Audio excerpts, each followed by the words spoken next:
morning, so that's okay. we'll be fine. We'll be fine. We'll make it work.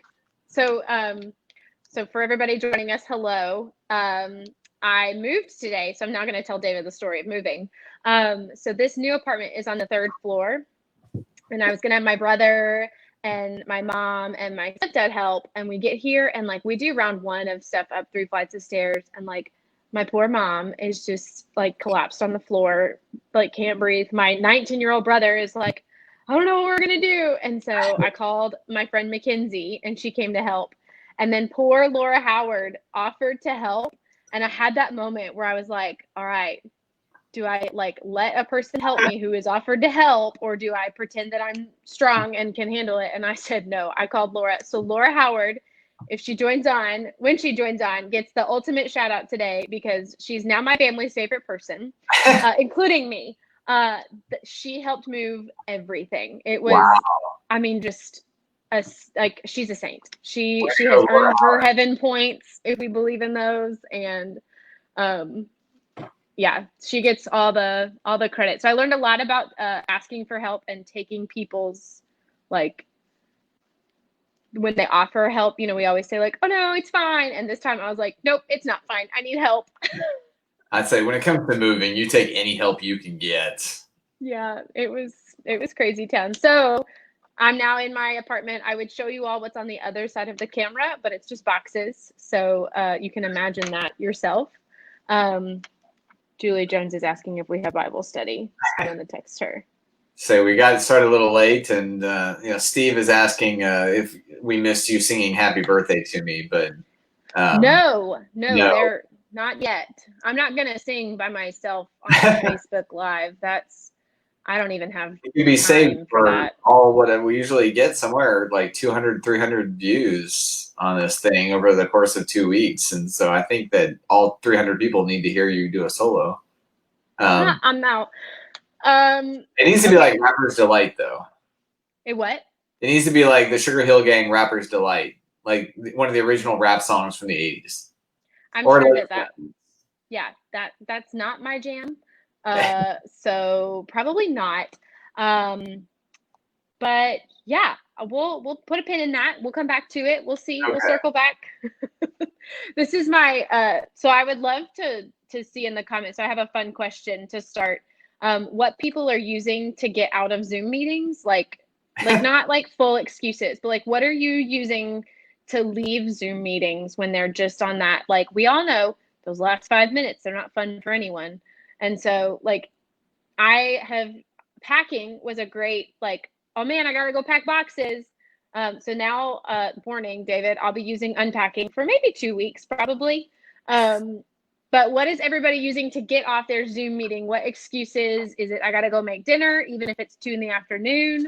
What are we using to get off? And now that you guys don't have kids in school anymore, I don't know what parents' excuses are going to be. So for everyone watching, I would not, after 3 to 4 days of Keri Lynn, like, I don't believe you will stay unpacked longer than 3 or 4 days. No. Like, there won't be anything out of order after a 5-day period. So like next week when you try and use that excuse, I'm just not going to believe it at all. Laura can attest to the fact that the organized moving did help when it came to the 3 flights of stairs, because not only were all of the boxes labeled, but different rooms had different colors of labeling on them. So there was no confusion as to where a box went when it came up. So it was, yeah, no, we won't be living in boxes. I doubt we'll make it to Sunday at this point. If I know myself, I'll work tomorrow. I'll just say that because we're on the internet. But not Friday. Okay, so I have your birthday surprise. Are you ready for your birthday surprise? Yes. Okay, so Molly helped me out with this. I have to give her some credit, but we asked Creekwood people to describe you in 1 word. Oh, wow. And we've asked some adults, we've asked some children, and we've asked some youth. So I'm going to read them to you. It's not as nice if they all read it to you. And some people sent me videos, so I'm going to compile them and send them to you eventually. But okay. I can't share my screen when I'm not the host. Oh. And I knew that you would like find something weird if I was like, let me be the host. So these are what Creekwood people have to say about you. So Julie Stelly said that David is nobody sent one word, by the way. Everybody sent like 10. So Julie Stelly said that David is an eternal optimist. Jana Carmichael said that David is a great Roxbury dancer. I don't think I understand the reference. Oh, it's back. There it is. Saturday Night Live, Night to Roxbury. Yeah, I'm back. I'm back. Michael Mintz said that you are Aristotelian, which I had to call him and get it defined. So this is a direct quote. He said, David has the ability and the want to explore all avenues of information and knowledge. He goes beyond the norm to come up with an intellectual understanding of whatever it is. Very nice. So that was from Michael Mintz. So the Campbells, Lance made up his own word. He said that you are very co-vigilant, but COVID is in all capital letters. Nice. So that's a dated reference. Laura Lee said that you're a pastor with many aliases, Bible man, pajama man, etc. Alice Oates said that you are fantabulous and are speedy reader leader. And Dean, speedy reader leader. That all was hyphenated. Dean Oates said that you are genuine. Adam Hicks said that you are successful. The Wiley family, this is some really fun. So Amelia said hardworking, Abby said nice, and Charlie said cupcake. So I don't know what that means. That's the best one so far. I think that's what my high school football coaches called me too. It's great. So now with the Simpson family, Hattie said helpful, Ainsley said kind, McLean said talkative, which I have on video and it's great. That's awesome. Kendall said Pele, and Tyler said leader. Nice. We talked to the Wilbur kiddos. Finley said that you are fantastic, and Griffin said you are helpful. Candace Smith said kind. Barry Harris said genuine. The Howards chimed in. So Hudson said that you're a leader, and Barrett said sportsmanship as one word to describe David. And they drew a picture of their words, so I'll send that to you too. Was it Barrett who said that? Yeah. Yeah. Tell Barrett not to come to our soccer games then. I don't want to ruin the image.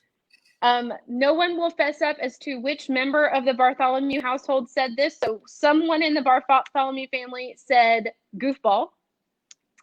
The Waldrop family. So Will said flexible. Marissa said lobster pajama pants. And when Caroline was asked, what's one word to describe David, she just rolled her eyes, apparently. I can only imagine.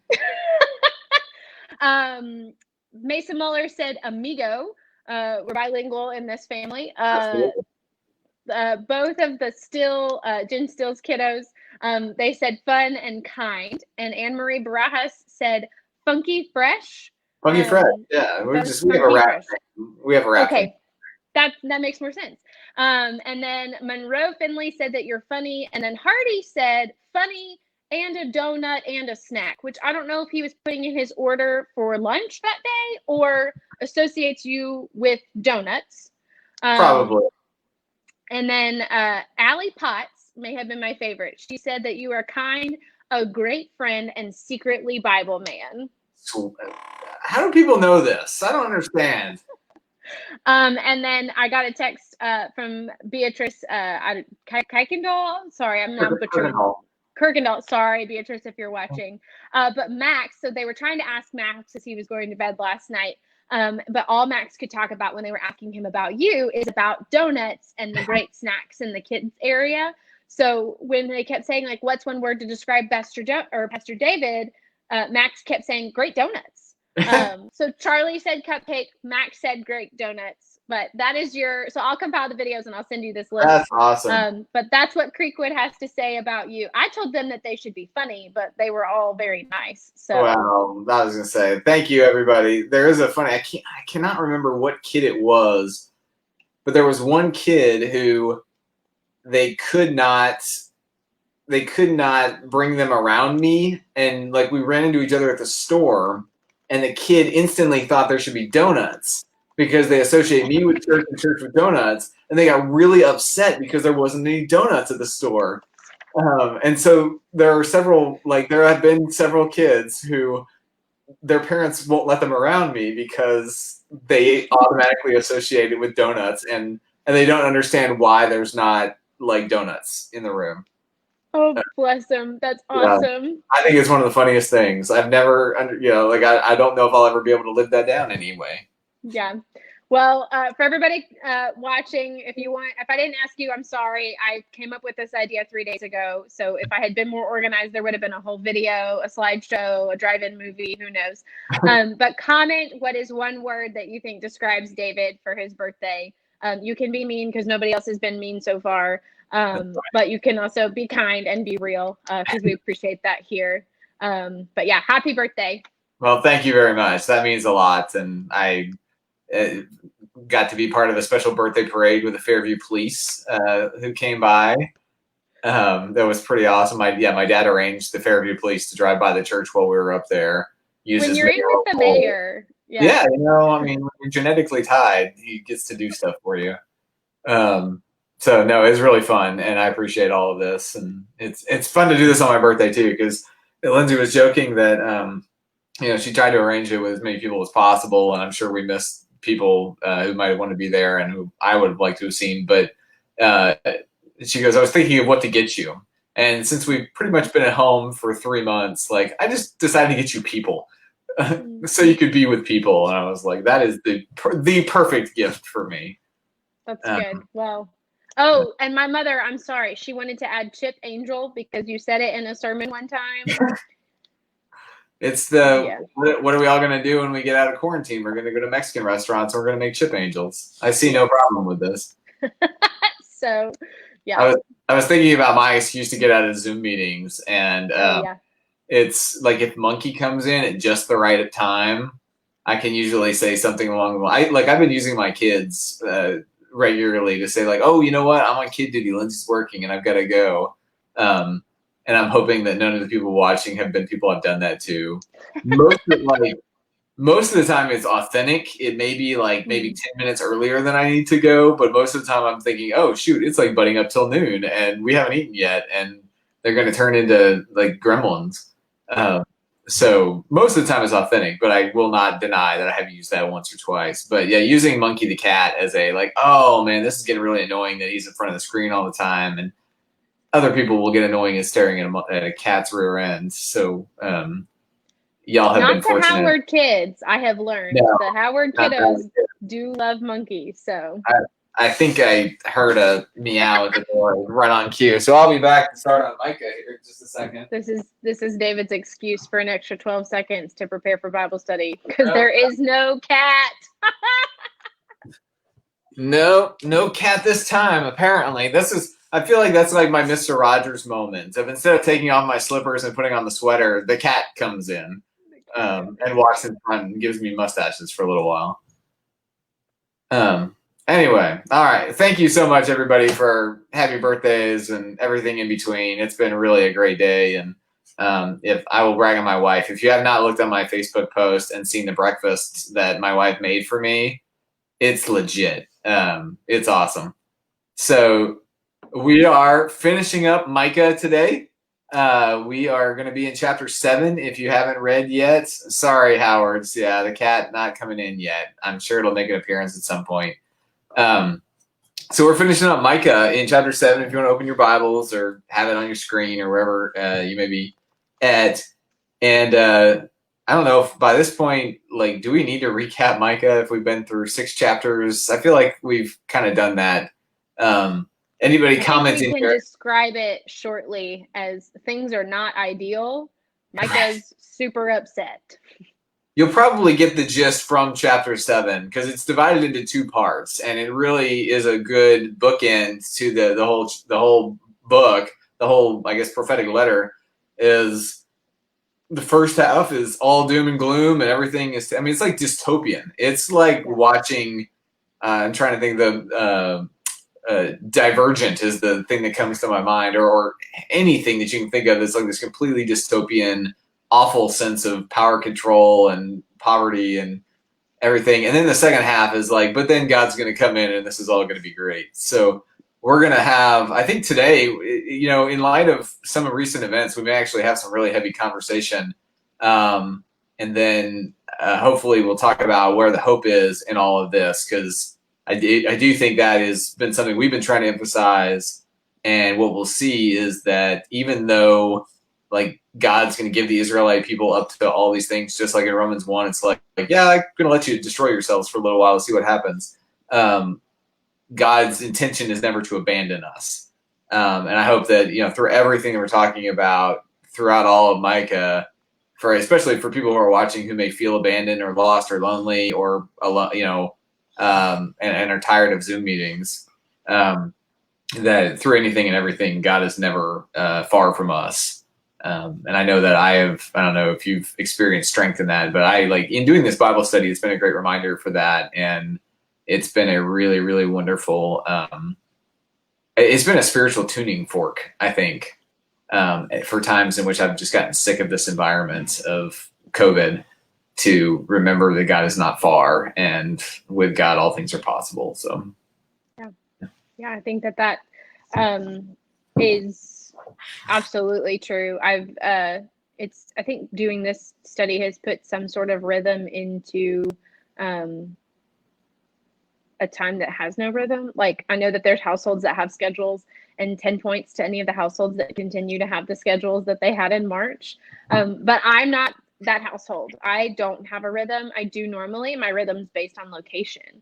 And so and again, my life is so different, right? Because all I have to be in my house is an employee and a roommate or a person who lives in the house. Like, I'm not having to be parent or partner either. And so I think that's where like some of this has been so helpful, because there's a rhythm, at least to the week, of we sit down and we're in the scripture, like verse by verse. I haven't done that in years. right. They think that all we do in seminary is read the Bible, but that's so not true. So it's good to be doing this again. And I'm really excited that we're going to continue, and that we've had such great response and people tuning in. I think other people find it meaningful. So this has been great.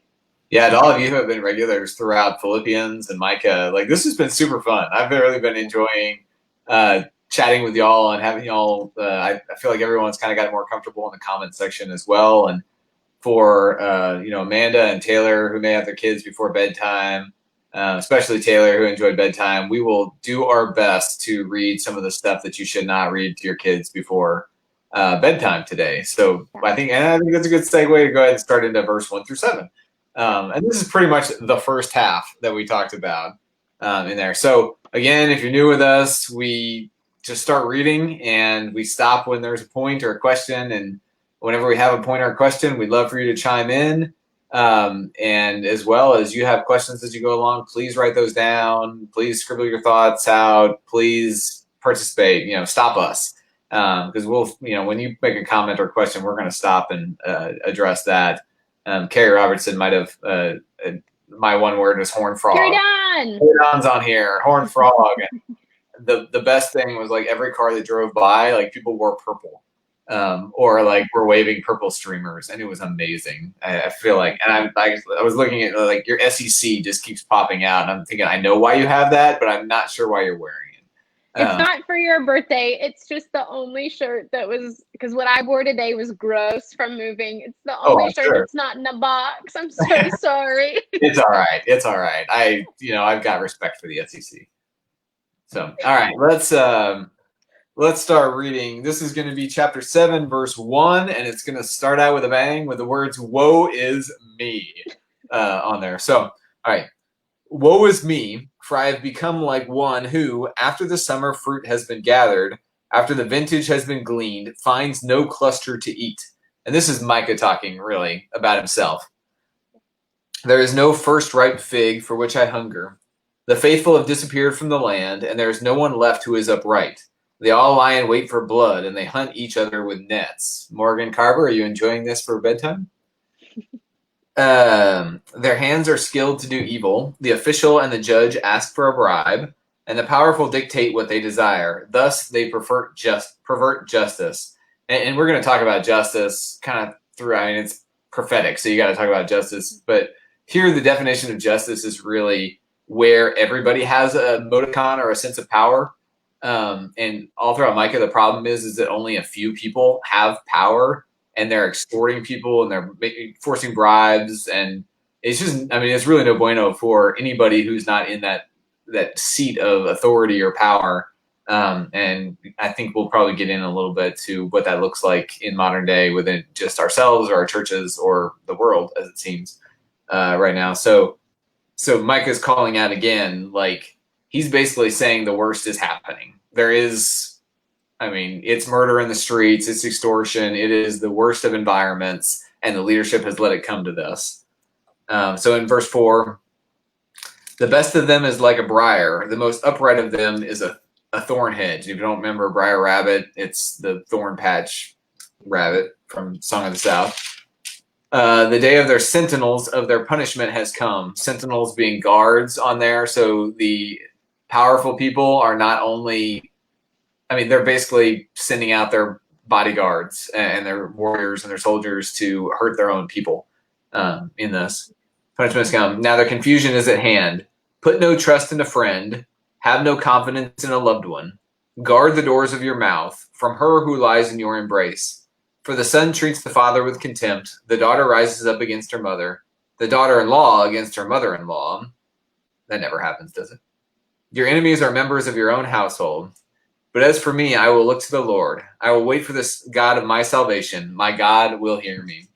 So I went ahead and worked through the gritty part of this, at least. And again, just to emphasize, Micah's been talking about this coming because of the way that the world has been run, decisions by leaders, religious leaders, political leaders, military leaders, so the whole gambit of leadership, that they've brought this upon themselves. And I think we've tried to emphasize that in the language that Micah's using, he's talking about, like he says that God is bringing this upon them. Really, the language, what that means is that God is letting them do this to themselves. There are consequences to your actions. So he is expressing here at the end, before he gets into the hope part, of just how isolated and lonely and abandoned he feels during this time of mass chaos, which is contrast to the world of Deuteronomy, which has order and has justice. So I guess, Carolyn, the question I'd ask everybody, and maybe you, is we're kind of in a world of disorder and chaos with COVID, with, and I'm going to go ahead and bring up the video of the police sitting on the guy's neck in Minneapolis, or the Central Park, Christopher Turner and Amy Turner, or Amy Cooper and Christopher Cooper, some of those things that just seem really out of whack. And then on top of that, people are claiming government conspiracies, and I mean, there's just all the everyday craziness on top of that. So in what ways are you, what ways would you say during a time of chaos that you feel alone during all this, or isolated? Yeah, that's, I read that so David and I share the questions in advance just for warning and reflection. So this morning, right before all the moving, I read that and I was like, cool, we're starting with a really hard question. But it's good. It's important to do this. So I think what's interesting, one of the commentaries I read talked about the chapter 6, when it talks about the disorder in the family units, and Hebrew norms of people who should be submitting to other people based on culture and respect are not doing so. And so I think that's where again, my theology is always relational. When relationships are out of whack is when I feel alone. And that's, with this edition of the pandemic, is really hard because so much of my time is spent with friends out to dinner or out hanging out or at other people's houses, having movie nights and game nights and all these things that now, because all of my friends have different germs and have been quarantining in different places, we can't do. Right. And so I think that for me, the loneliest part, and even things like this video that surfaced of the death of George Floyd, that's something that I would sit and I would talk to my friends about, especially when we were in school and we were, seeing each other every day in class, and professors would talk to us about it. And it was much better at school, I think, for me, because I was around a more diverse group of people than I am on an everyday basis now. And that's something I need to work on, because I would also be able to talk about police shootings of Black men with other Black men and women. It does me some good, but not total good, to only talk about that with white men and women. Right. And so that's one thing that I have felt I've just felt really alone in the last few days because that's been such an isolating incident. And we can bring up the Wiley Mayor as well. Because we'll hit all the controversy that's It's been a couple of weeks. I mean, I tell you. Yeah, well, and that was not even a week ago. Like that surfaced last Thursday. That's right. And so I think what's hard about that as well is, and I can't imagine how my Black sisters and brothers feel with another shooting of someone who looks like them. And this isn't near close to that feeling, but this incident with the Wiley Mayor using scripture to say that women can't pray at city council meetings, like that makes me feel alone, because I felt so once again pushed away for something that I feel called to do, and that's really lonely. And I think about with Micah, the people who are getting in trouble are the ones who aren't treating people right. Mm-hmm. And so there is this, and I'm so quick to go well, yeah, people aren't treating me right. But then there's always the flip of the script that's okay, who are you not treating right? Is it the person that is at the gas station and you're judging them that they might hurt you because of how they look when they're just putting gas in their car? Or is it a friend? Or is it somebody that I have, problems with right now? And so I think that that has been a really interesting thing to ponder. I'm totally going off your question and expanding 1,000%. But great. That's what we do. when relationships are out of whack, that's really hard for me. When I fight with people, I don't fight well. I can fight, but I want to fix things very quickly, which is not great with all personality types, because some people need to go and cool off, and I'm no, let's just talk this out, let's fix it right now, and they're I know. Right. And so that's hard for me, and that's where I feel alone is when relationships are out of whack.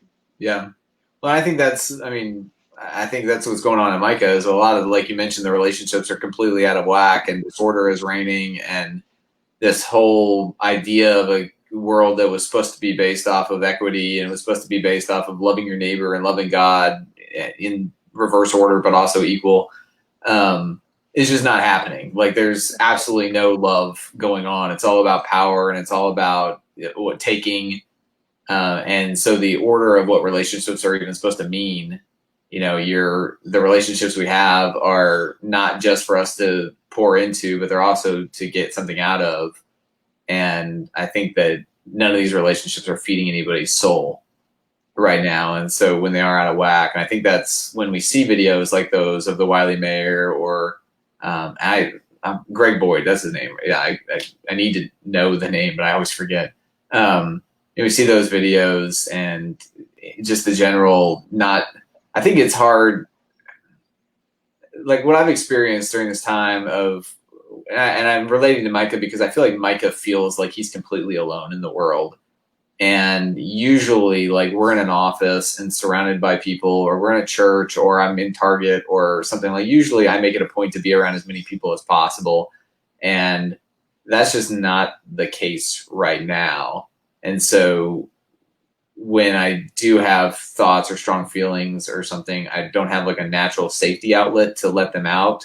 There's only, and the proclivity or the tempter there is social media. Okay, I've got this ready audience of people, but actually getting this, I wonder what I would do in this time of Micah. And I always ask myself, what would I have done during the 60s when Freedom Riders were going along? Because I always have been the one who feels bad for, I'm always the one who doesn't want anything painful to happen to anybody. And especially the weak people, in our society, the people who don't have as much power. And so, internally and naturally, I always have reached out, especially for people with special needs or whoever's getting picked on. Even and I hate to admit this, but when Alex Rodriguez was with the Yankees and people were picking on him and they hated him, I didn't like him, but I didn't like him. I mean, he's a great ball player, but I didn't like him at all. I didn't like him when he was with the Rangers.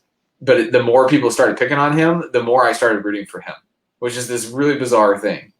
But because I don't ever like relationships to suffer, I internally and from experience, I know that if I say anything about race, given the position I have as senior pastor of a church, I'm going to have somebody who is going to claim that I'm way left liberal, or I'm going to have somebody say, why can't you just talk about Jesus, as though Jesus doesn't talk about race or equity or anything. And so I feel like I feel very isolated in those moments because I can't really, like, there's a cost, like there's a relationship cost to talking about things like that. And so that's why I always wonder, like, okay, if I was in the 60s with the Freedom Riders and the Civil Rights Movement and everything, would I have been as outspoken as I would think I would have liked to have been? And given situations they're having now, like, I haven't said anything about it until now, how abhorrent that video is of these police officers doing that. And any person who would do something like that to anybody else is just absolutely, completely against what God would want. Yeah. So it is kind of isolating just not having those people around. And yes, Penny, Alex Rodriguez was a Ranger and kind of crushed the franchise with his massive contract for a little while, if we want to talk about injustice done to people. So. I want to plug, I think, to your point. So I think a lot, and we're just naming stuff early today. So I think a lot of white people right now are asking themselves, what can I do to help with systemic injustice and systemic racism that still plagues our country? So one of the books that I read for fun in seminary was a book by Austin Channing Brown, who I would say is a theologian. And she wrote a book called I'm Still Here. And it is a really, really, really great book that is written, like the very first line of the book is white people are exhausting. And after that, it just continues to be hilarious, but also it's a really great Black perspective on systemic racism that white people need to listen to. And we get a lot of great works from Black men, particularly when you talk about freedom riders of the 60s, but we didn't see a lot from Black women. And so this is a modern Black female perspective. If anybody's looking for not great bedtime stories for children, again, I got systemic racism, bring it on, I guess. But that'd be a great resource for anybody who's sitting and watching another death of a Black man happen unfairly and is asking, what can I do? What can I do as a white person? That book is a great starting point, and uplifting Austin's voice would continue to be a great point. So sorry to get serious again. No, it's fine. We can always, I mean, obviously it's a serious topic. I mean, I will say that, like, I felt really, really guilty because this happened yesterday, and I knew that social media for me today was going to be filled with hundreds of people wishing me happy birthday, and it was going to be this glorious thing. And I got really frustrated with myself because I didn't want to have that. I was so upset about it last night, but I wanted, like, social media to be about me today, if that makes sense. Like, I just wanted to enjoy the moment. And I knew that every time I logged on, there was going to be something else. And so I think you bring up a good point. Like, I think it has to be serious. I think we have to get over ourselves. And that's part of what I'm sure that book, there's another book called Under Our Skin or White Fragility that are good books as well. That I think it has to be serious. I guess you brought up the book as some, like, step we can take. And Wendy says in the movie Just Mercy, you know, one or two people can make a difference. I haven't seen that, but I really want to. I guess for me, what I've been grasping at as, like, I don't know the whole story of what was going down. I've seen the video, and even if he was, like, resisting arrest, the next, like, the police officers on the neck for a long time, and even the most ardent conservative people I know have spoken out and said this is awful.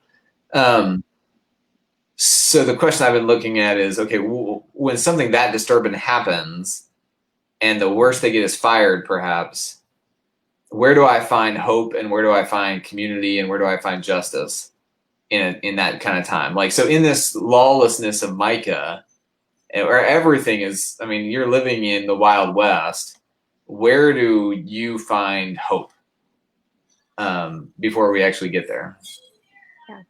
Yeah. So I am really glad that so when I read it yesterday before I got your questions, so I divided it up. I had 1 through 6 separate from 7.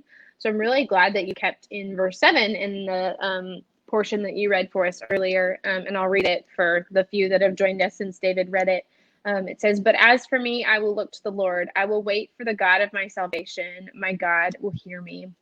And because my theology is relational, and because my loneliness comes from relationships having to readjust themselves right now, and the grieving of the ones that can't, and the pieces that can't, I think for me, what this time is doing, and when there's another murder of a Black man, and when there is another person who thinks that I can't lead in the church because of what the Bible says, I think for me, the thing that I go back to and the thing that gives me hope is my relationship with God. And that's such a cheesy, like, church answer, but I want to explain it so that way I don't sound Sunday school, or that people don't like roll their eyes. Like Marissa Waldrop doesn't roll her eyes at home right now. Caroline's the eye roller. Oh, Caroline, I'm sorry. Marissa, major apologies. Anyways, it really has become this very like rhythmic thing in my relationship with God to like participate. I have a friend her name's Abigail, and she's a pastor. She and her husband are both pastors at churches, and they do nightly prayers every night after they put their kid to bed. So it's not at the same time every night. And it pops up on my little Facebook Live, and I go watch those. And those have been, they follow the same prompt every week. They follow the same prompt for 7 days, and they change the prompt up. And so adding some rhythm has been helpful to some of this, because it's reminded me I'm not a great prayer, like person who prays. Like I will pray and I can do it, and I do it on Sunday mornings in church when it's time to do the prayer, but I don't always like think to pray first. And so adding this rhythm in my day of praying in the evening and pray and being led in prayer by somebody else, so I don't have to do anything, I don't have to come up with anything, has been super helpful, because it's caused me in certain situations to stop and pray that I normally wouldn't. So like, again, like it's so cheesy, but like I really did do it when I moved into the apartment today. Like the first time I walked through it, I was by myself, and I just prayed as I walked through it, and it wasn't out loud and it wasn't show off, and I didn't do it so I could talk about it on Facebook Live later. But it was becoming more of a reaction because I have been doing the rhythm. And so when I talk about my relationship with God, I don't mean like wait to hear God audibly talk to you in your closet one night. That hasn't happened for me. So I think for things that we can do, if we get back in the rhythmic spiritual disciplines that have been part of the tradition of faith for a really long time, that causes us to have, I think, better spiritually grounded reactions when things happen. And so yesterday, when I kind of started seeing some of the news pieces of the horrible video, and I don't watch the videos, that's just not great for me to do. It became a reaction to pray. And even though my prayer was, God, why? It at least was a prayer. Like it at least was acknowledging. And that's what Micah does, right? Like, woe is me, right? And so the even Micah has a spiritual reaction here to what's going on, even though it's awful and nothing's going well and no one can be trusted. He says in 7 verses, but as for me, I will look to God. So that's what gives me hope. It's a very cheesy answer, so that's why I wanted to explain it, because I didn't want to be church girl. Well, in the words of what's the Holiday, where Cameron Diaz and Kate Winslet switch like vacation homes. Like Kate Winslet comes to LA and Cameron Diaz goes to England for the holiday.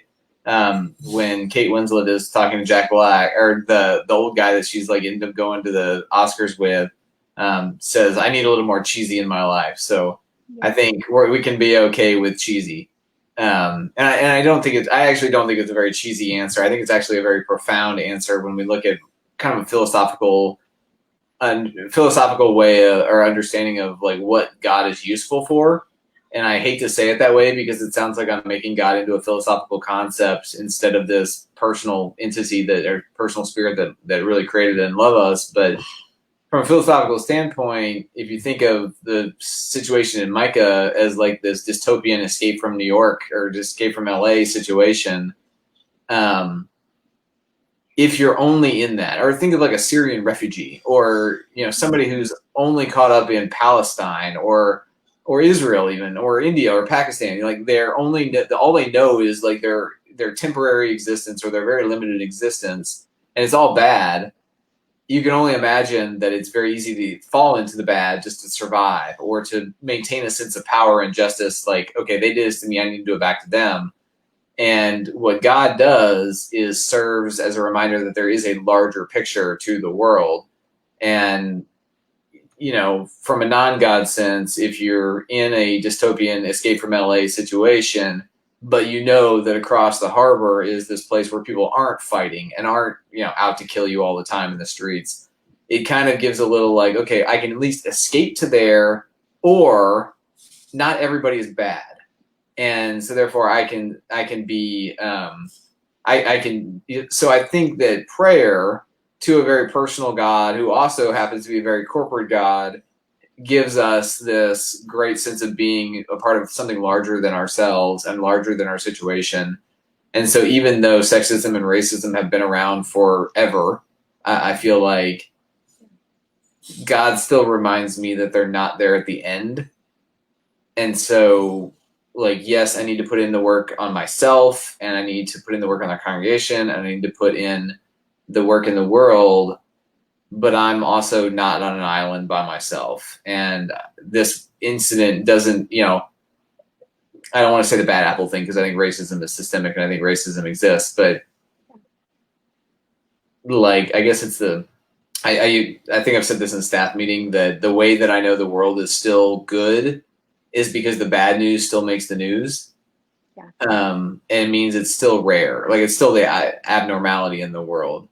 So I actually think that prayer, like your conversations with God that just pop up, are anything but cheesy. I think it's completely profound in a very spiritual and philosophical way of, I'm walking into my new place and I'm just going to tell God about it. And this new place is part of my larger story that God has seen me through from the very beginning and will continue even after I'm out of this place. And so I actually think that's really profound. And I think I'm not very good at just stopping and praying anyway, but I've gotten better at, and I'm not good at formal prayer. I'm terrible at quiet times. I'm terrible at daily devotionals, but I'm really, really good at talking to God.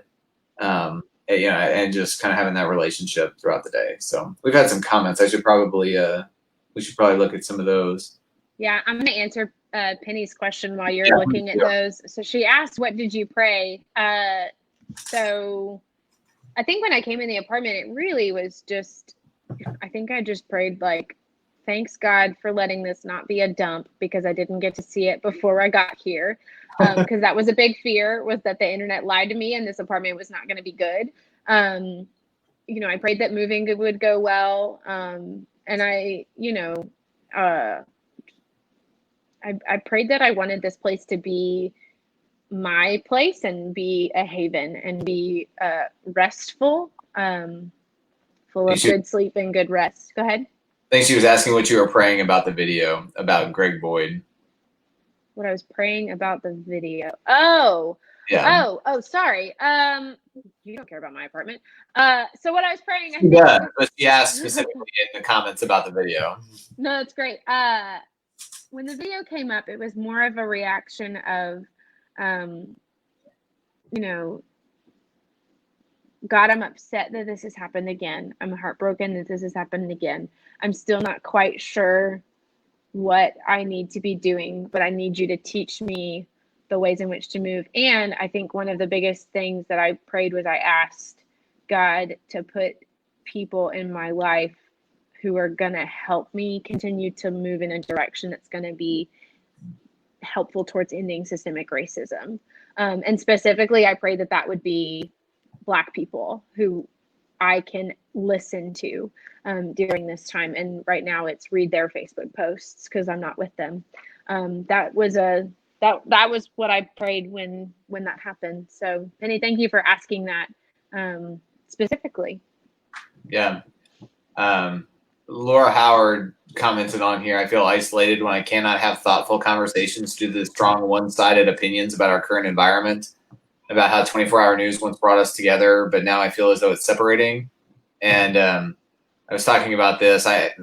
When I think about the environment of Micah, I think about the cable news wars that are currently going on right now, in which, like their news stories are just reporting on the other news network as opposed to actually reporting news.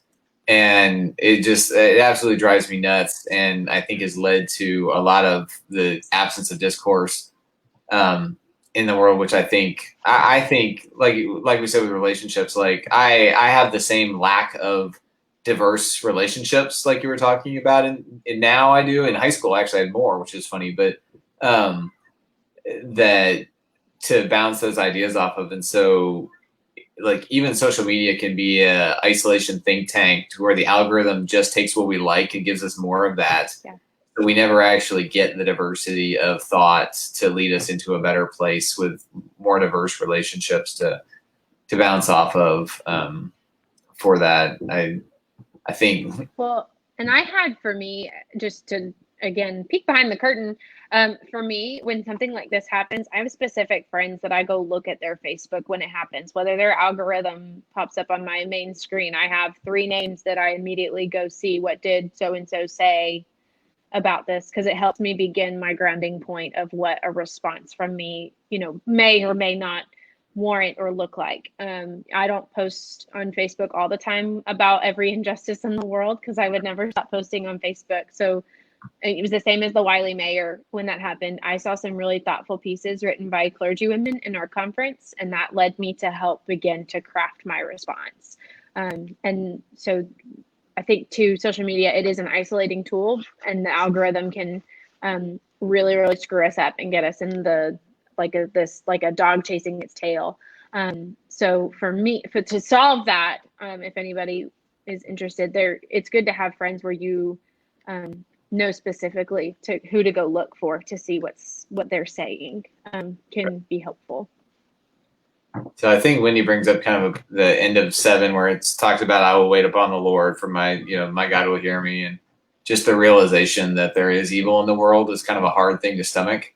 And I think that's part of what has broken me in the last probably 10, 15 years is, even going all the way through undergraduate, I would have told you left and right, there's no evil in the world. And I was living through September 11th. I mean, it was just, as Janet's an eternal optimist, everything's fine.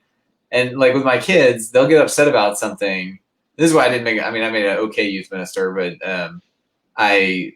the junior high kid would break up with their girlfriend and be upset about it. And I'm like, look, dude, it's going to be fine. It's whatever. It's fine. Everything's going to be fine. And I still operate that way. Like I generally have a worldview that with time, anything can be fine.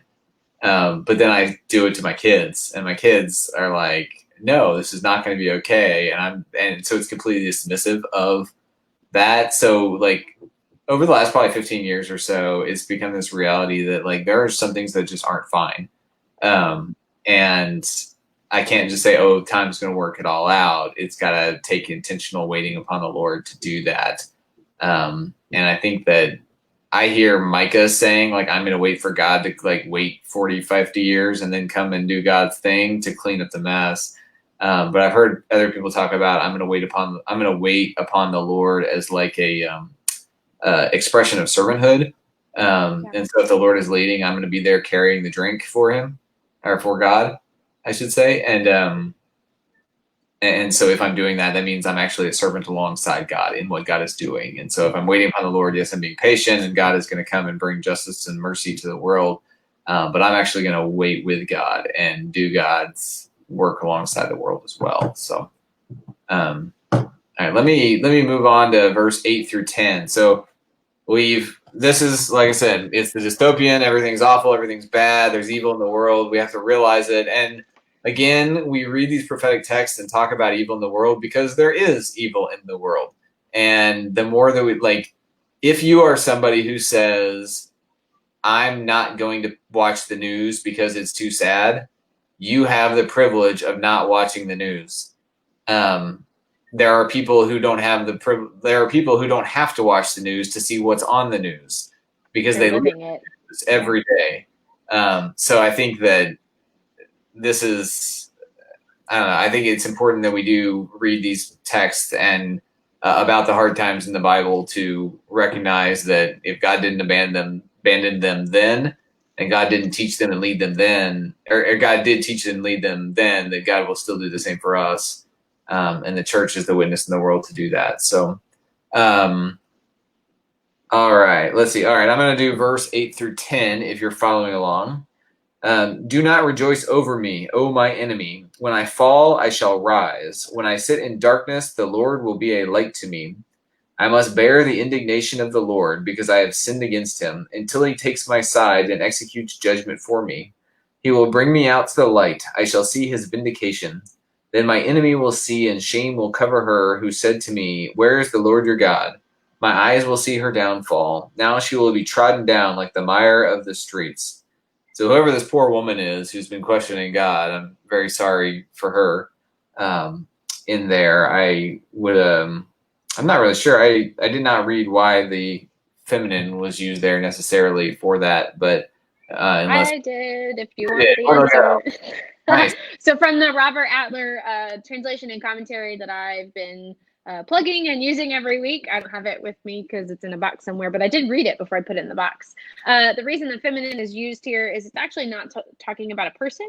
It's talking more about a country or countries.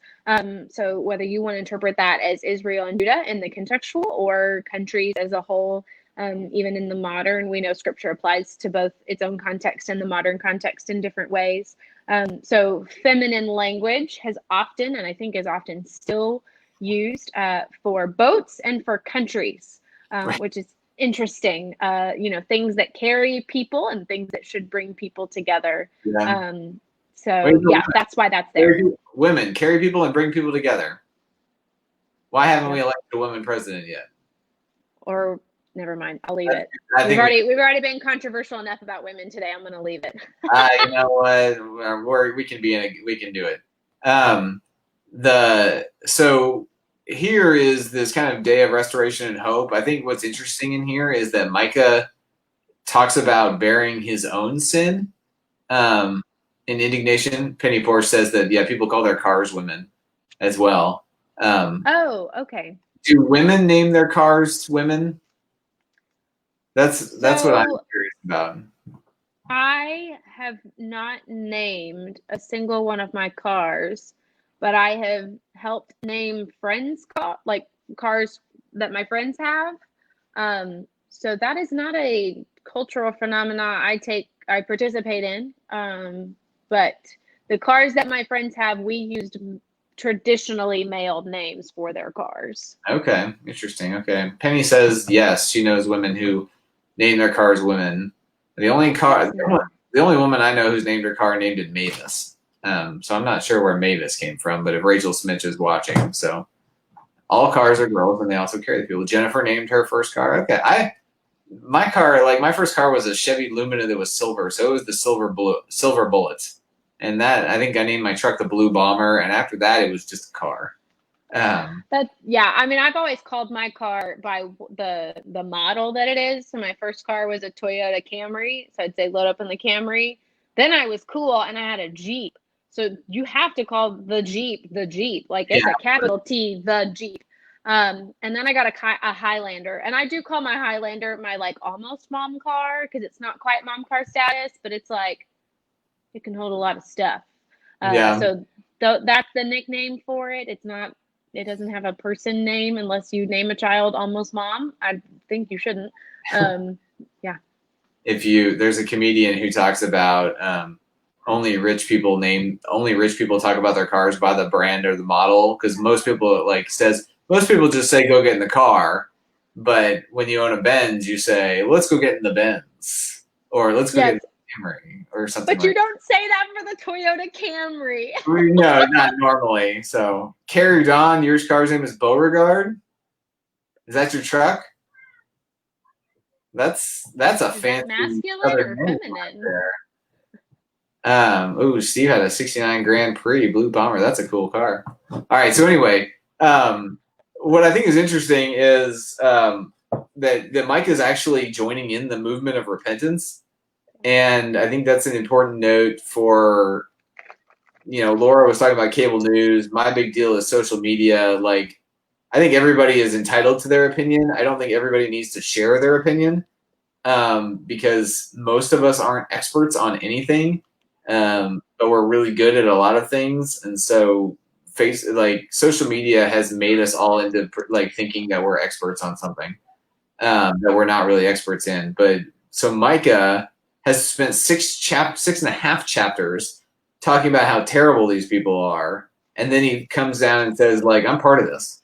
And that's where I would go in and say, like, with the incidences of Black men dying, or immigration, or women getting stamped on for opportunities for leadership, or other things like that. Like, I don't feel like I've done any of those, and I'm in the prime position for power. I'm a white straight man in the suburbs, like, and grew up there, so I've got all the power in the world. And I've never done any of those things to my knowledge, but like, I participate in that by not actively fighting against it. Like, I enjoy my privilege. And so I feel like Micah is doing a pretty powerful thing here by like saying, I've been speaking out against this and I'm totally not operating the way that they are, but I'm part of the system. And I think it goes back to that when you look at Deuteronomy and you look at Leviticus, it's kind of an all for one for all, Three Musketeers situation. If one person is sinful and they're in the camp, then God might not stay in the camp. And so one person matters. And Micah is taking that to heart and saying, we are all connected. We all have this relationship as God's chosen people. And so if they're doing it, well, then I'm doing it. And I suppose that speaks to some of the individualism we might have that hurts us. I think it's good to claim our own spiritual gifts and our responsibility as individuals, and I agree with private property and all this kind of stuff, but I think there's a little bit of individualism that says, well, that's not my problem, and it wasn't me. And I think Micah gives us a good example of saying, like, yeah, I've sinned, like, I'll be part of this. So God's coming down, moving for justice. Where do you see, like, what are things in the world that you see, whether in scripture or where in the world do you see God moving for justice today? So I have a big answer. So I think because you opened it up to be a big answer. So I think that God moves for justice throughout all of Scripture. I think from the very beginning, when you take again, and I think some of our excuses to be sexist and racist, unfortunately, come from Scripture. When you take one verse by itself, that's really dangerous. But I think in the holistic take on Scripture, God really does have a preferential option for the losers. Yeah.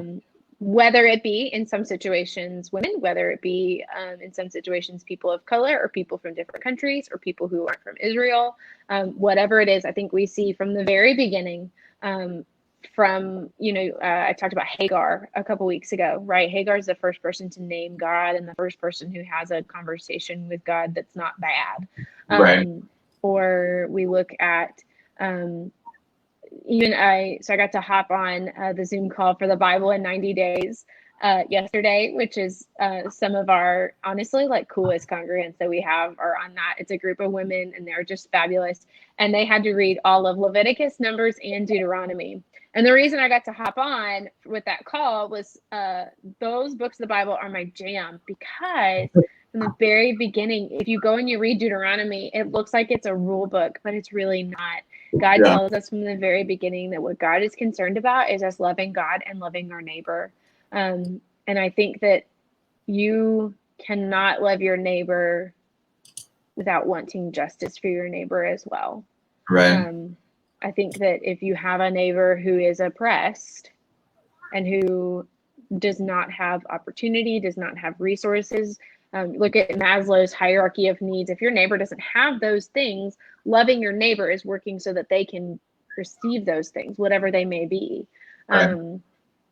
And so I think in the world, I think I see God moving for justice just in the simple fact that while, yes, a look at Scripture, a look at certain scriptures would point towards the fact that Keri Lynn should not get up and pray on Sunday mornings. And I have a mayor close to our church who thinks so. I still got up in church on Sunday morning and prayed. And you have no problem with that. And no one in our congregation has a problem with that. And so I think there's this move towards justice that allows me a lot of privilege and a lot of opportunity. I'm not the most oppressed woman in this world. Right. And so I think the fact that I get to enjoy in some of the work of justice that came from, again, I bring this up every week, but we're coming up on the 100th anniversary of the 19th Amendment, which gave women the right to vote. And I think about how many suffragettes marched and were imprisoned and were force fed in prison because they went on hunger strike. And I think about, I don't have to do that to vote, you know, and even some of the early clergy women and some of the stuff that they went through. And I'm not without my frustrating comments I get from people, even this past week, right? But how many clergy women came before me and did the equivalent of marching and going to prison? I think that I get to enjoy in God's vision for justice, because I get to enjoy, at least with Creekwood and with working on your staff, I get to enjoy being an equal. And that's not something I'm going to have everywhere that I go. So that's a big deal. I'm not crying talking about it. Sorry. I knew it when I looked at these questions that I was going to cry on the internet in Bible study tonight. So sorry, everyone. It's always, hey, church is always good when people cry, because it's either really inspiring and uplifting or it's really convicting and God is working in the world. So like, I think tears are just a little mini baptism that happens and when things are good and the Spirit's flowing. I would love to hear people, because like I'm in search of some good news as well. So I want to hear like your stories that you've heard of where God is working kindness, mercy, in justice in the world. So go ahead and like share along in the comments while you're watching and while you're typing along. I think where I see you mentioned something, and I was so enthralled in listening that I didn't pay attention to what I was going to say, which is probably the best kind of listening. But it doesn't help when I'm trying to follow up what you're saying. So anyway, I'm just going to skip it because you said anything that I wanted to say. So the next part of this kind of takes it from the macro down to the micro, in that I remember one of the most formative classes in seminary, and I don't mean like total semesters, but I mean like the class session, was Professor Matthews. We were in theology of Wesley, theology of John Wesley. For those of you who don't know who Wesley is, John Wesley, founder of Methodism, did not sit down and write like a comprehensive systematic theology. He just had a whole bunch of sermons, and he had his notes in his journal, and people have pieced together what his theology was out of that. And he had a very defined theology that he spoke out of. But in that, he asked, does Wesley speak toward personal holiness or social holiness more? Because most theologians are in one camp or the other. And social holiness is that social justice, making sure the world is right. Those people tend to, when they're trying to solve a problem, they try and legislate it or go for a bigger government, or like try and from the top down. Like we're gonna take it from the big systems and funnel it down. And then there's a personal holiness, which is like the transformed heart, change of heart, start person to person, and then the nature of those people funnels up to the big. So eventually everything gets changed. They're both good. But he said, hey, if you think Wesley's more about social holiness, go on this side of the room. If you think Wesley's more about personal holiness, go on this side of the room. Oh, wow. And we all kind of self-selected. And I picked personal holiness. And then we had a debate for an hour and 15 minutes on how we thought Wesley tackled this. And the interesting part about Methodist theology and Wesleyan theology is we were both right. That you can't have personal holiness without social holiness, and social holiness doesn't come if personal holiness is not there. So you have to have people with transformed hearts, but you also have to look at the bigger picture of where this all leads to. So kind of looking at, we've talked a little bit, macro level of justice and what that looks like.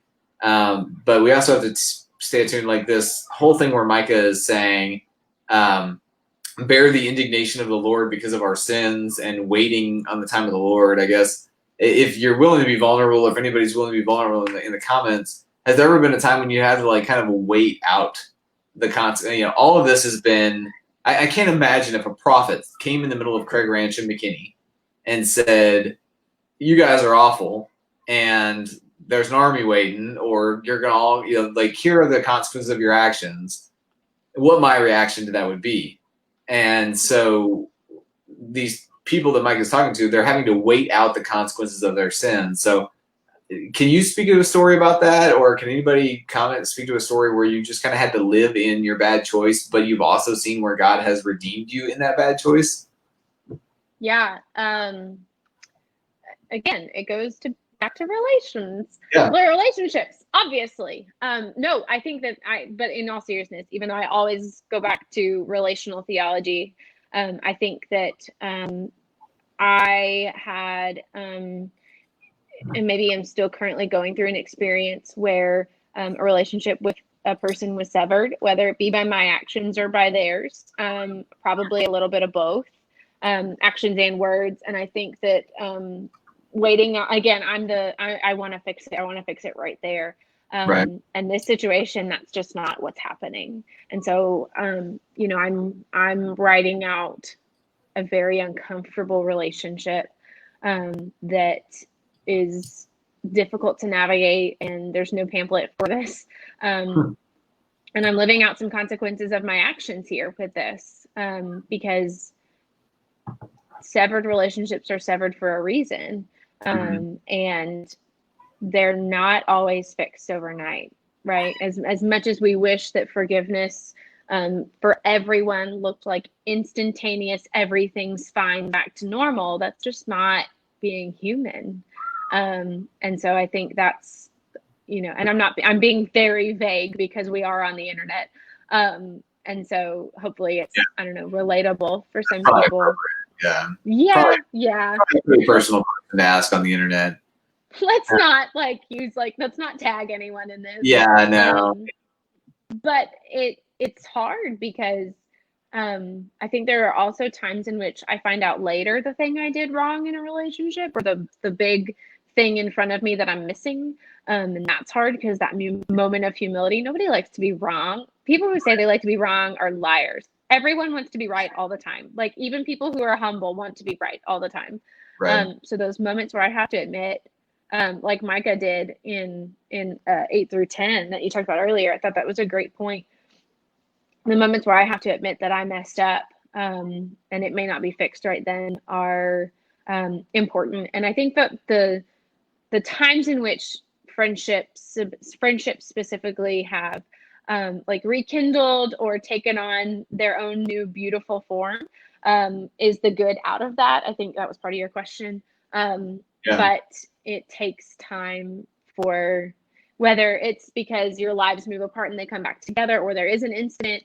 I think that those are things that don't happen overnight. As much as I wish that I could, resolve all my conflicts tonight and wake up and be fine with everyone that I know tomorrow, but that's not the case. Right.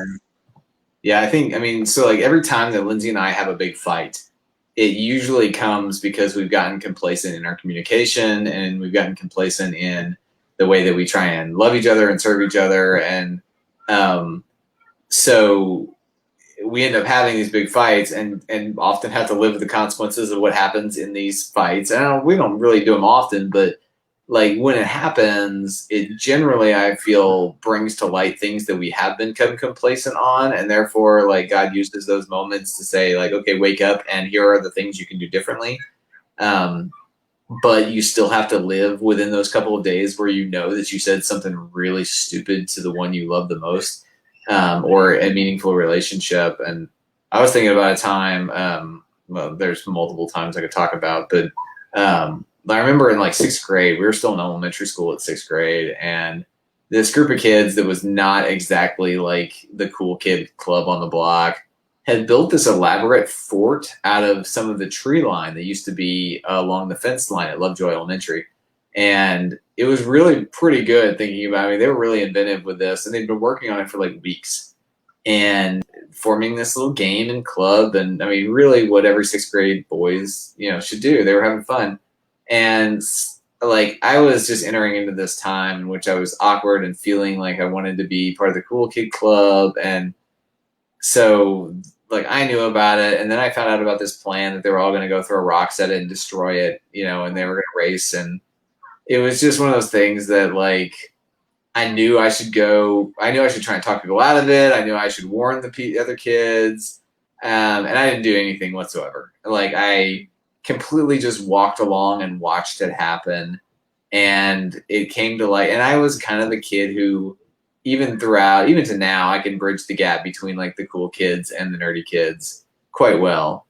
And so I was in the middle, and it came to light that like I had found out about this and was invited to be a part of like the throwing rocks and destroying this. And so the other kids, so basically it was like every day after that, I had to go look these 6, not as cool kids in the eye who I knew that I had betrayed in my silence. And it was just, it was gut punching every time I had to do this. And I knew that I had done absolutely wrong. And I knew that I was absolutely wrong in the situation. I didn't tell a teacher beforehand. I didn't do anything to stop it, and had destroyed all of their like dreams and all of their work in this fort that they had put on. It was really, it was kind of hard to sit in those consequences because I like to be liked.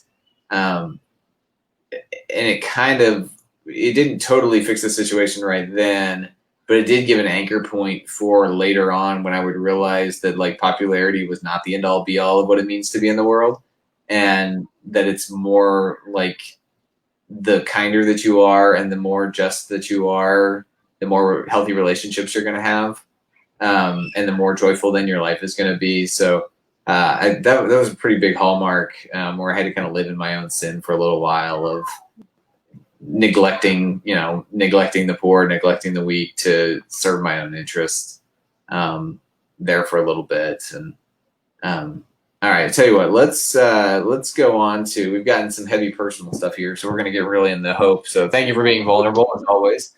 And thank you for y'all in the comments for sharing those moments of hope about nurses and bonds and farms and Zoe Empowers, one of my personal favorites there, of ways that people are bringing about goodness in the world.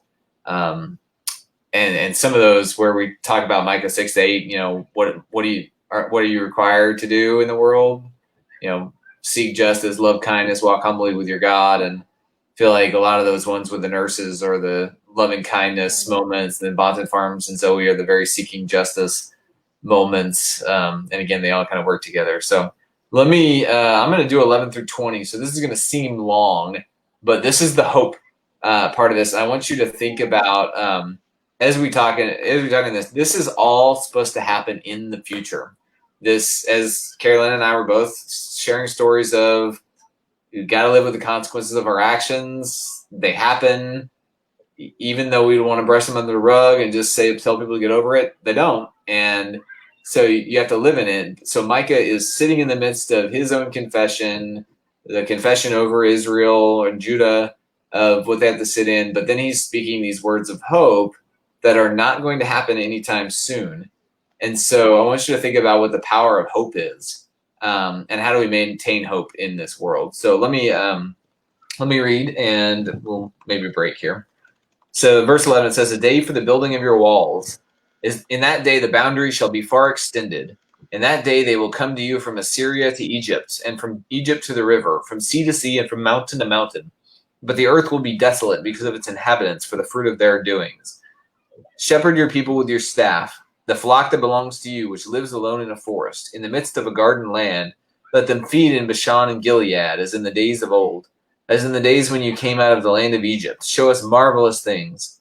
The nations shall see and be ashamed of all their might. They shall lay their hands on their mouths. Their ears shall be deaf.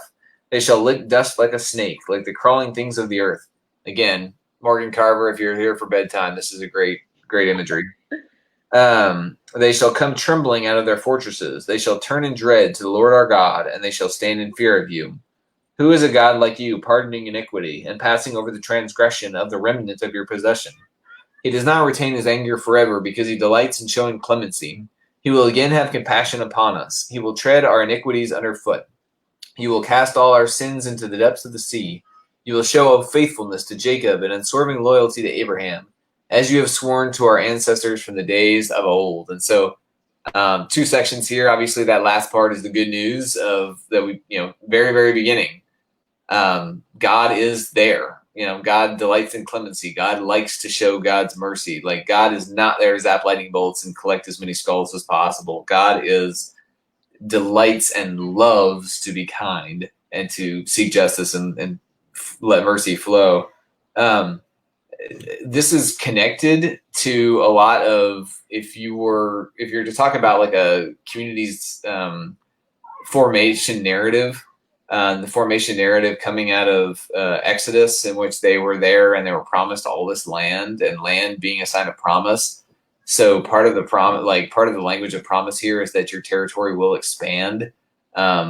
And whether that was metaphorical or whether it was literal, I get the feeling that most of these prophets are like, yeah, you're going to draw your swords and everyone's going to be afraid of you because of the Lord's power. But some of it also, I think, is just it's language used for because everyone's been taking. Everyone's been poor. Everyone's been trying to scrape by for so long. And this is language of abundance. It's a little bit like Revelation uses really harsh, destructive imagery because people have been destroyed and they need to hear this other language. And so they've been scraping by. They need to hear the language of abundance to talk about the complete 180 that God is doing in people's hearts and in the society at large. And so they're expanding their territory out so that they can have these words of hope and feel like, okay, one of these days God is going to come on our side. God's going to either raise up leaders or turn our hearts or work through the Spirit in some way or another. So the question I have for everybody, and Carolyn, if you want to take a stab, is what good is hope? Like what good does hope do for us? And I think going back to earlier, in a world of social media and 24-hour news, when I can find bad things very easily, how do we maintain hope? Yeah. So while I think and talk at the same time, I'm just going to point out one little piece from this, and maybe it'll help me answer my question.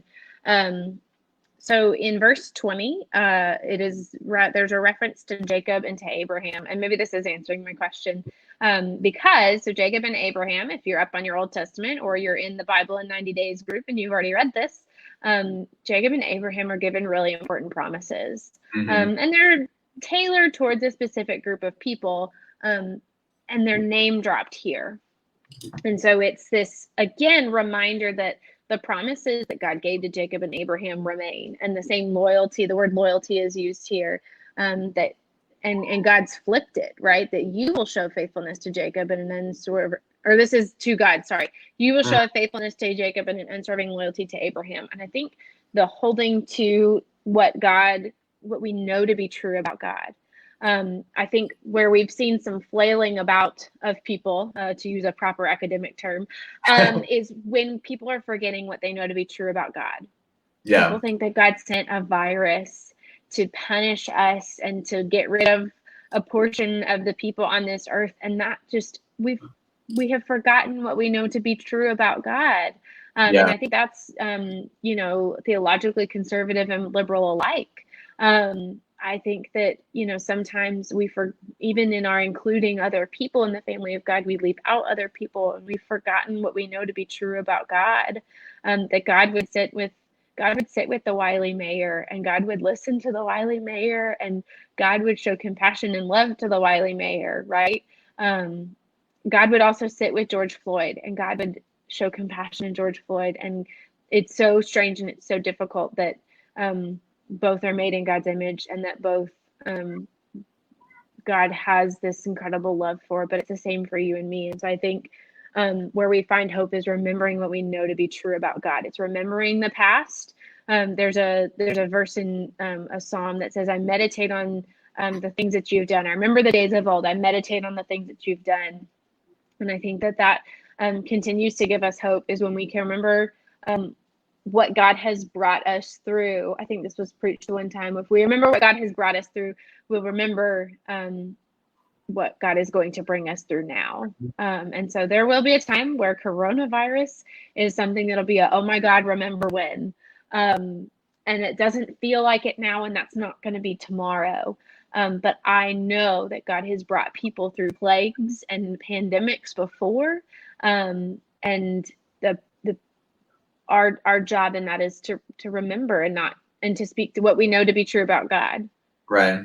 I like that phrase. What we remember what we know to be true about God, because it's not just even remembering our story, it's remembering the truth of what God has brought us through. And I think that's why, like, Jewish people really have a good grounding in a great story and they repeat that story over and over and over again.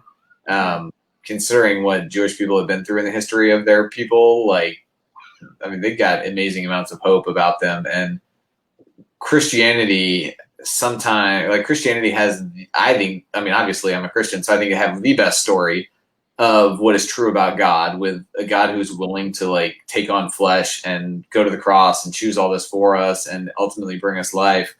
Like, it's a really, really great truth about God, but because Christianity often gets contextualized based upon location or politics or whatever it is, I think we tend to forget, like you said, I think we do forget what is true about God because we contextualize it so much. And especially in America, where we have multiple zones of contextualization within one nation and different parts of the country. Zip code. Yeah.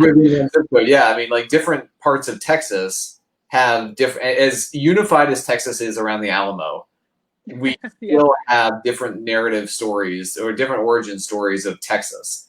And so I do find it difficult sometimes, but I love that idea of remembering what we know to be true about God from God's point of view as the grounding for hope. And I appreciate everybody's comments in the side. Well, mine's the sidebar. It's probably underneath y'all's feeds, but that hope brings you back to faith and brings you back to that bigger picture.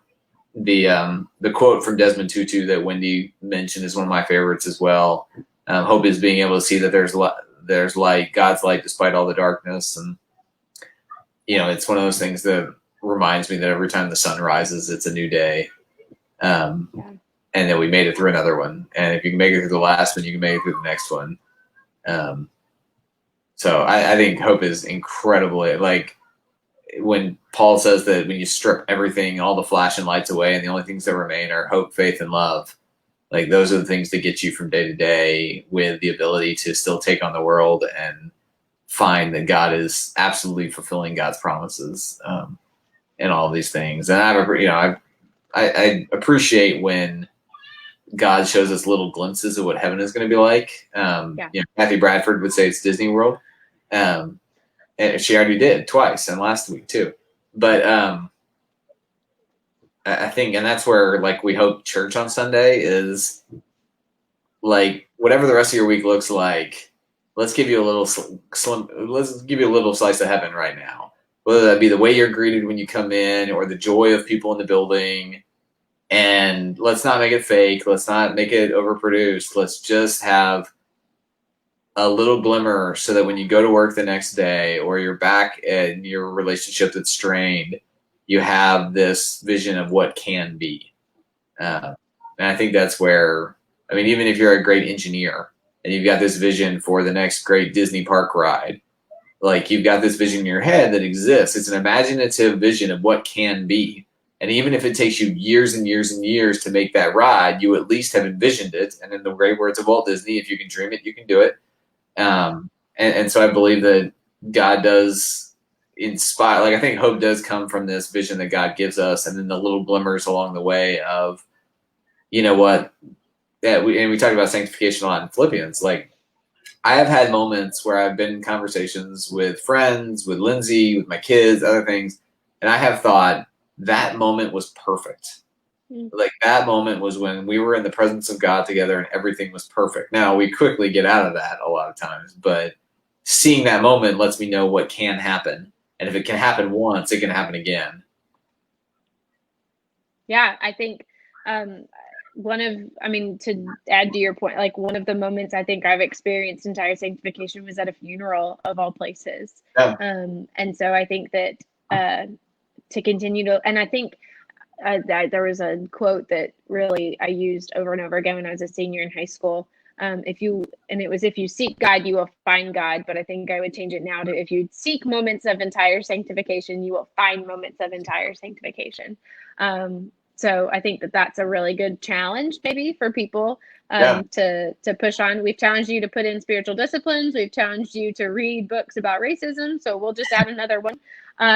look for these moments where you experience God's love completely and perfectly and nothing else but that. And even if it's just a moment before a fight with family, or if it's the sun comes up tomorrow, or if it's hopefully some of you are coming out tomorrow to Creekwood for our food truck event, whatever it may be, I think that is something that can add to some of the rhythm that we're having in our day.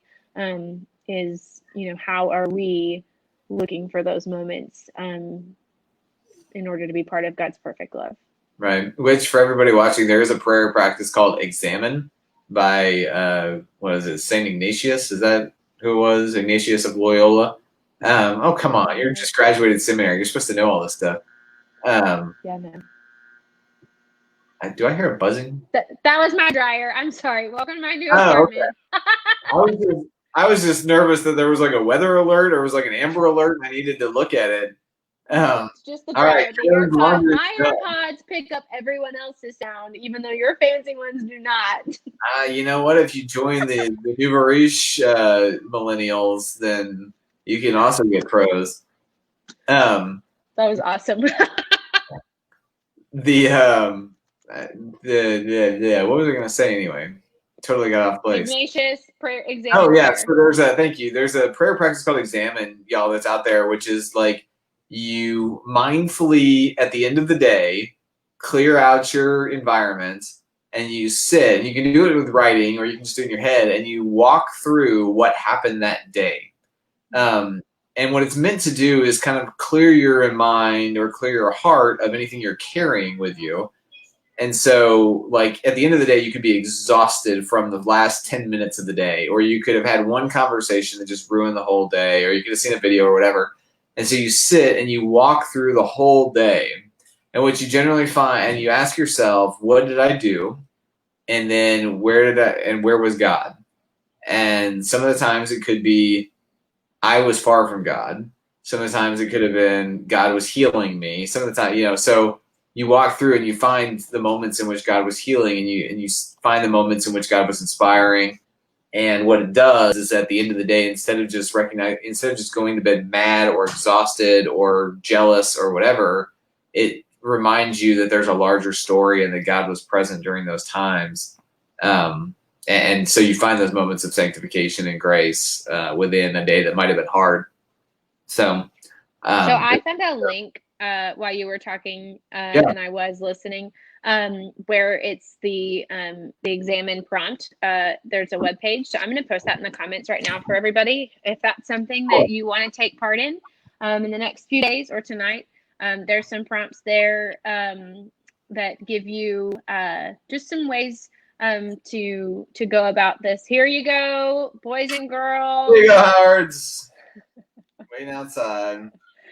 But I posted the link to the Ignatius. You were right, it was Ignatius of the Examine prayer that gives some really great prompts. So personally, I would journal something like this, but if it's something you want to, I think I've also seen a lot of great work from married couples who take part in this together, and families who take part in this together. So that's something that I'd love to recommend to everybody to do. Whether it be on your own, or even if you're like me and you live alone and you need to call a friend and do the Examine prayer, that might be something really great to add to your rhythm of your day and what that looks like. It's a great thing to do before bed. I've done things similar to this, and it's helped me when I need to call or text someone to apologize for something earlier that day. So for those of you who have a hard time going to bed, if relationships are rocky or questionable, this is also great to help go through that and release that. So small plug, there you go. Yeah, I think it's interesting to me when things like, mindfulness has become a big psychological thing recently, of being mindful, and especially with the rise in anxiety in metropolitan areas, of being mindful of what's real and what's truth and how you're feeling, and just going with that, and paying special attention to those things in order to heal those things. And all of that was really like a 6th century prayer practice. It's kind of what's all, or what a Qualeg or whatever the teacher is in Ecclesiastes. Nothing new is under the sun. I don't know. It's like Quahog, or I don't remember what it. Quahog is the name of Family Guy, the city in Family Guy, so it's not that. But it starts with a Q. I do know that. It's not like people assume it's Solomon because I think it says something about Solomon in there. But when you listen to like podcasts like the Bible for Normal People, they do super nerdy intellectual things, and they call it like I gotta look it up now. It's gonna bother me. Oh shoot, Kuleth. It's a great name for a kid. Anybody who's pregnant and watching, I think, yeah, Katrina, we've got a submission. Yeah, Katrina, if you're still on, I'm sure you're with the high school kids by now. But if you're still watching, no more Lincoln. Kuleth. It means teacher in Hebrew. Brilliant. It'd be a great name for a dog. If I get a dog, that's what I'll. I can't even finish the sentence. That's not true. Oh man, that's great. I'll spell it out for you. Oh, you're gonna have to spell it. Let's see, I've got it right here. Qoheleth. I think it's actually pronounced Kohet or Kohet. It's not Q. It's not Q. It's Kohet. Is if I remember the pronunciation right. So, Kula. It could be like someone's going to turn this into a really great hip hop artist name, or like really funky, like I'm thinking Billie Eilish style mumbling pop music. Like I think Kulet would be, or Kohet would be a good name for that too. I'm almost positive you just roasted Billie Eilish. I mean, if I'm quite honest with you, like I'm sure she's talented in some way or another, but every song I've tried, like after she won all those awards at the Grammys, I was like, okay, I guess I need to go listen. And she just mumbles. Like I don't know, I don't get it. So I think that is mine now. It's my 38th birthday, and I just became an old man by insulting Billie Eilish. Oh my gosh. I was telling Laura earlier today, so just for those of you who are still here, this is 100% just real. And this is maybe a gift of the pandemic, is there's just no hiding pandemic light. Like I didn't wash my hair today. This is the look. And we can go from crying on Bible study to talking about roasting Billie Eilish just as quick as we can. So and Billie Eilish, if you happen to see this, like I'm sorry. I appreciate most kinds of art, and I think you're probably really great at what you do. And I'm glad that lots of people love your music. Way to make amends before the day was done. Right, and I recognize you're on John Krasinski's Good News show, Billie Eilish. So if you do have that relationship, I'd love to meet John Krasinski. So if you could make that connection, that would be awesome. Oh my goodness. Yeah. Okay, so, I have nothing else. Do you have anything else? Too. Yeah, so everybody who's still here with us, we'll be going into the Gospel of Mark next week. Maybe it'll be more light in its subject matter, right? Yeah, absolutely. So Mark is the Sports Center version of the Gospel. It's quick, it's to the point, it shows you the highlights, and without any, and you know what? It doesn't have the quippy sayings, but the disciples get made fun of a lot. So that provides some comedic moments. We are going to roast the disciples, and it's going to be awesome. So go ahead, start reading chapter 1 of Mark. We'll just start reading through that. I am hopefully going to be coming to you from Broken Bow, Oklahoma, from a cabin up there. So if the internet for some reason doesn't work, although I'm assured that it does, or my phone isn't connecting, then we'll find, maybe Katrina can jump on with you, Keri, Lynn, or something, or Wendy can, or something like that. So anyway, thank you everybody for the great birthday wishes and a wonderful Bible study. I think we've all got some mission from God, if you want to speak in Blues Brothers language, to love kindness and seek justice and walk humbly with God today. And so let's do our best to do all three of those from Micah. And tell you what, since the end of a biblical book, I'm going to lead us in prayer, if y'all don't mind, and then we can all say goodnight, and I can go read Harry Potter to Kyler while Monkey joins us. So let me pray for us. God, we really ask your blessing upon the reading of the words that have been passed down to us to show us what is true about you. We ask your blessing upon our understanding of those words, and that they would be internalized and thought about and prayed over and made into motions and movements for our hands and feet and mouth and head, so that we might be your witnesses in the world, to do acts of kindness on an individual level, so that justice may be sought as we find that we are all your children and all deserving of a world that loves us. And God, in all of that, may we humbly walk before you in the sins we need to confess, in the shame we need to let go of and are forgiven of, and in the way that we need to recognize more and more that you are not a God who abandons us, and you are not a God of wrath, but you are a God of love, and you are a God of grace who loves clemency.